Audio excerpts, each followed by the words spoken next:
Meio-dia pontualmente pelo horário de Brasília. Link Record News está de volta ao vivo. Uma ótima tarde para você, um bom almoço para você que nos acompanha.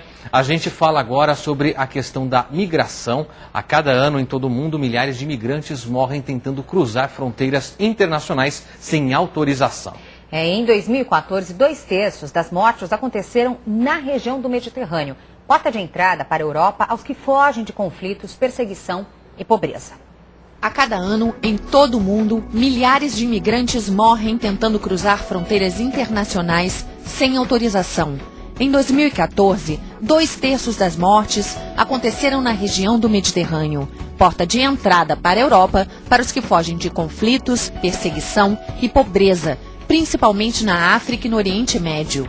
O maior fluxo é a Rota Central.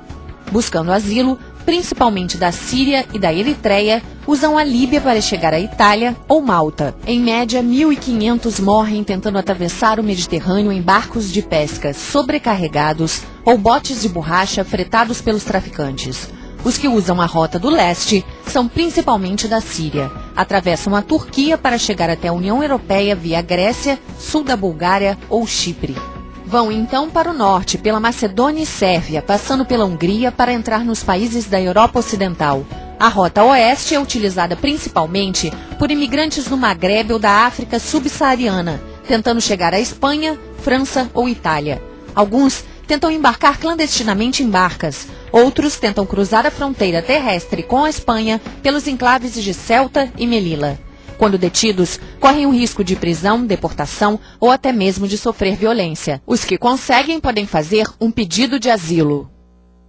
Segundo a Organização Internacional para as Migrações, mais de 350 mil migrantes atravessaram o Mediterrâneo desde janeiro. E mais de 2.600 pessoas morreram no mar quando tentavam chegar à Europa. E olha, Lidiane, esse número supera com folga o total de todo o ano passado, quando 219 mil migrantes cruzaram o Mediterrâneo. Quase 220 mil chegaram à Grécia e 115 mil migrantes foram para a Itália. A maioria dos migrantes que chega à Grécia por mar são sírios, em fuga da guerra. A organização ainda informou que outras 1.000 pessoas morreram somente este ano em outras rotas de imigração, como o deserto do Saara e também a Baía de Bengala, na Ásia.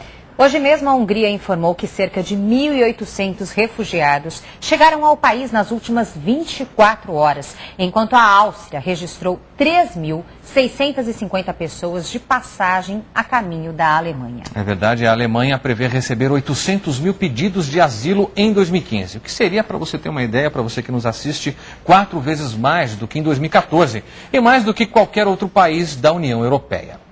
Para falar justamente sobre esta crise migratória na Europa, nós temos aqui ao vivo o professor de Relações Internacionais, Marcos Vinícius de Freitas, a quem a gente agradece pela disposição em hoje fazer parte desse momento para tentar elucidar para a gente essa situação toda que a Europa enfrenta. Muito obrigado. Para mim é um prazer. Lidiane, primeira pergunta com você. Professor, há muitos dias já nós abrimos os principais jornais do país, acessamos os principais sites e realmente sempre está lá como manchete de capa: migração na Europa.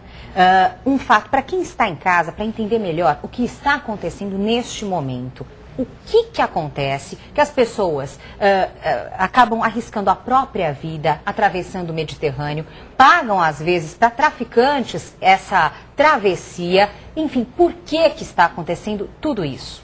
Bem, se a gente fosse estabelecer aí, eu diria que tem 3 áreas de conflito. Você tem a Líbia, que foi um palco de guerra e que até hoje não conseguiu se reorganizar.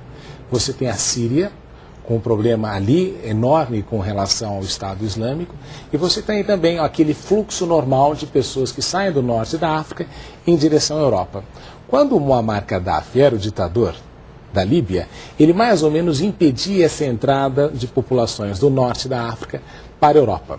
Então funcionava ali como se fosse uma forma de impedir que pessoas migrassem. Quando a Líbia desaparece, esse fluxo todo sobe. E aí é que você tem a grande mudança ali do fluxo migratório aumentando de um ano para o outro. Com a Primavera Árabe. Com a Primavera Árabe, né? O resultado daquela primavera que se transformou no outono e depois virou inverno. E ninguém sabe como resolver. E você tem do outro lado ali aquele aspecto do conflito na Síria, que já dura muito tempo, mais de 300 mil pessoas já foram assassinadas, e é normal que o ser humano busque aí uma forma de se proteger migrando para a Europa. Por quê? Porque é o território mais próximo, a Europa tem uma economia ainda forte, isso faz com que as pessoas tenham interesse de migrar. Agora a Europa, professor, como é que ela se comporta? Ela tem a obrigação ou não de receber essas pessoas? Eu sei que cada país tem as suas leis e age de uma forma. Como é que está o comportamento nesse momento desses países que estão recebendo esses primeiros migrantes? O grande problema que você tem na Europa é que você passa por uma situação econômica instável, muitos estão entrando via Grécia, que tem uma economia fraca e que isso impede que as pessoas tenham ali os recursos para absorver essa turma toda.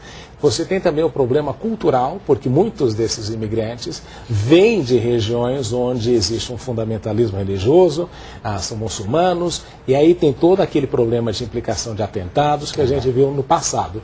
Então, o que a Europa está fazendo? Buscando, acho que na semana que vem, no dia 14, eles vão fazer uma reunião para tentar fazer com que a política seja coordenada. Porque o grande problema é o seguinte, as pessoas entram, mas elas já têm objetivos, elas sabem onde elas querem morar. Alemanha, França, a Itália, muitos para a Grã-Bretanha. E o que está acontecendo é que os países europeus estão estabelecendo regras diferentes. Então, o que eles precisam unificar é quantos você vai receber, Itália, quantos Alemanha você vai receber, porque essa é a grande dificuldade, porque tem um custo, né, na absorção, e também a gente sabe daqueles problemas que podem ser gerados em razão do fundamentalismo. É pela situação econômica, então, por exemplo, a Alemanha hoje tem a previsão de receber 800 mil refugiados, inclusive é o país, acredito que com maior procura por esse abrigo. É pela situação econômica realmente que esses migrantes buscam a Alemanha? Sim, é a situação econômica e o fato de o cidadão buscar ali a possibilidade de encontrar uma vida melhor, que ele não tem no país dele e não vai ter nos próximos 50 anos. Quanto tempo vai demorar para a Síria se recuperar dessa situação? 50 anos, pelo menos na história. Então ele busca melhorar a situação. Agora, a Europa precisa entender que esta questão da imigração também é importante para eles. Com baixo nível, né, de fertilidade, com taxa de fertilidade baixa, com uma questão de uma população que envelhece, esses imigrantes se espera que, se devidamente absorvidos pela sociedade, possam contribuir. Então, de certa forma, para a Europa é até interessante. O problema é você, sob esse ponto de vista, né? O problema é você saber como você vai absorver essas populações. Agora, não é nada, se nós pensarmos num país como o Líbano, né, que recebeu aí mais de 1 milhão, então a população de 5 recebeu mais de 1 milhão de pessoas. Nesse processo, 20, 25% da população, o que está entrando na Europa ainda é muito pequeno, o número. E há como realmente buscar refúgio e se tornar legal no país, não? Sim, o processo é você busca o refúgio, e o refúgio aí é uma questão política, né? Não é um refúgio baseado na situação econômica, mas é uma instabilidade que se gerou, uma perseguição política que faz com que as pessoas mudem e queiram buscar ali uma vida melhor. Então você tem o status do refugiado, e a partir daí você se transforma não um cidadão comum, mas você tem uma série de benefícios como refugiado. Professor, eu queria uma avaliação que acompanha de forma acadêmica essa situação sobre a cerca que está sendo construída na Hungria, se não me engano. Quer dizer, é um paradoxo diante do que a gente percebe da Europa tentando de alguma maneira absorvê-los. Qual a sua visão sobre isso? Parece muito estranho para a gente ver em pleno século XXI isso acontecendo. As pessoas acreditam que cercas vão resolver problemas, não só cercas como muros. Exato. Se você olhar, você tem um muro sendo construído entre Israel e a Palestina, você vê agora na campanha presidencial americana o Donald Trump falando muito a respeito da construção de um muro, você vê agora a cerca na Hungria, e a gente sabe que essas coisas não funcionam. Um exemplo clássico disso é o que está acontecendo ali em Calais, na França e a Inglaterra. Se você observar, tem cerca para todo quanto é lugar, mas o pessoal pula, entra por debaixo da cerca, porque se cerca fosse impeditivo, os Estados Unidos não teriam um problema de imigração com relação ao México. Exatamente. Então, são soluções paliativas que você dá para a opinião pública, ela acha que está sendo protegida, mas o que você precisa, na realidade, são políticas para poder absorver. O grande problema sempre é o seguinte, quando um país não exporta produtos ou serviços, ele exporta pessoas. Então, se eu tenho este problema, se eu não conseguir resolver o problema econômico de um país, ele não está exportando nem produtos, nem serviços, ele passa a exportar pessoas. E este é o grande desafio que você sempre enfrenta. Tá certo. Tá professor. ótimo. Muito obrigado, professor. viu? Obrigada pelos esclarecimentos. Nós conversamos aqui no Link Record News com o professor de Relações Internacionais, Marcos Vinícius de Freitas. Muito obrigada, foi um prazer recebê-lo. O prazer foi meu, estou sempre à disposição. Obrigado, Obrigada. professor. Certamente vai voltar aqui outra vez para a gente falar sobre assuntos como esse. Com certeza.